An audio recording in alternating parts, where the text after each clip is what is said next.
5 of my favorite women's perfumes of all time. Now, this is a very simple video. I just compiled a list of 5 of my absolute favorite perfumes to smell on a woman. And of course, there's so many perfumes in the industry. I could have gone in so many different directions. But realistically speaking, these 5, in my humble opinion, if you have any of these in your collection, you are set, you are golden. But before I dive into the video, I do want to mention that if you're a fan of perfume-related content, if you like lists like these, reviews, top 5s, top 10s, giveaways, unboxings, all that good stuff, please do consider supporting the channel by clicking subscribe, hitting the bell, and also giving this video a thumbs up for the algorithm. It would really mean a lot to me, and it goes such a long way. And I would also like to mention that if you're interested on sampling any of these fragrances, you may do so at scentsplit.com. Once again, this is not a sponsored post, but I do utilize that service quite often. They have a service where you can purchase a sample or a decant. You choose the size, you try it on your own skin, see how it works with your skin chemistry, see if it's in alignment with your personal taste. And then if you end up really liking the fragrance, you can commit to the purchase of a full-size bottle, which, by the way, you can also do on ScentSplit. So you can buy full-size bottles, you can get samples, they are amazing. Now, with that being said, let's dive into the list with an honorable mention. And of course, Main Character by Viva More Parfum. This is my fragrance that I creatively directed, and the perfumer, incredible perfumer, I love the guy, Christian Provenzano. He and I met up in Dubai on a number of occasions, and we worked on this gem of a perfume. Pear blossom, pink peony, French orris, Egyptian jasmine, raspberry, white peach, velvet musk, vanilla, caramel, cotton candy accord. I love this one. It's so feminine, so elegant, so sweet. It is a flormand. I call it a fruity floral with gourmand touches. Other people are calling it a flormand.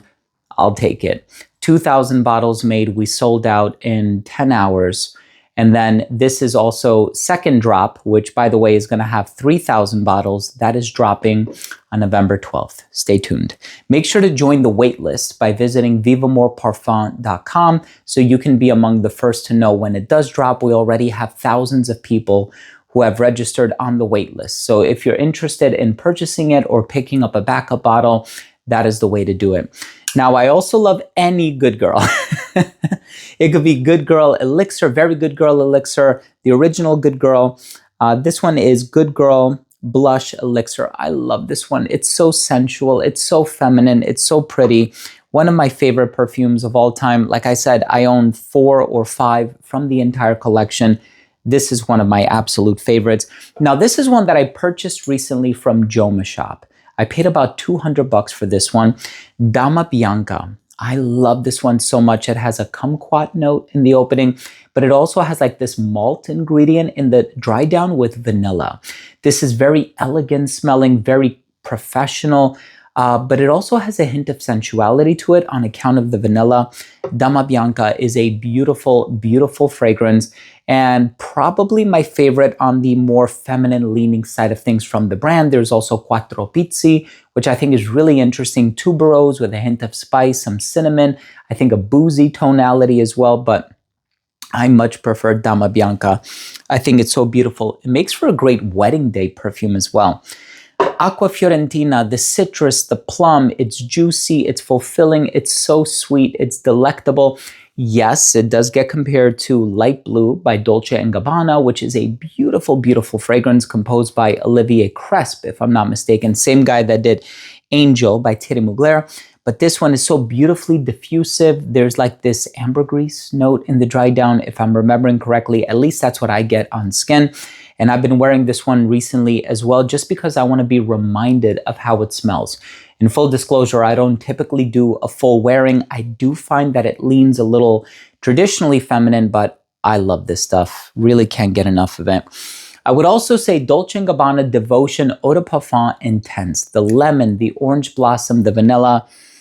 This is such a beautiful fragrance, also fairly long-lasting, better performance in comparison to the original, which is going to give you in the vein of 6 to 7 hours. This is in the vein of 8 hours, so I much prefer this one. It also comes across a bit denser, and a bit richer in the dry down. The sweetness is a bit more pronounced, and I love it for that reason.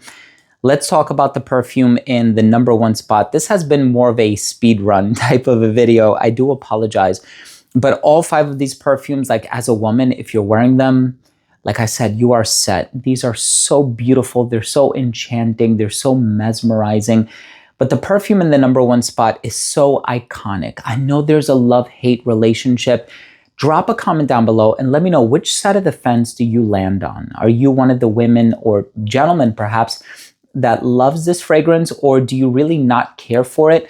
I don't even understand why it's as polarizing as it is, because I feel like there's so much to love about this fragrance. There's a sweetness to it. It's incensey. There's a nutty accord.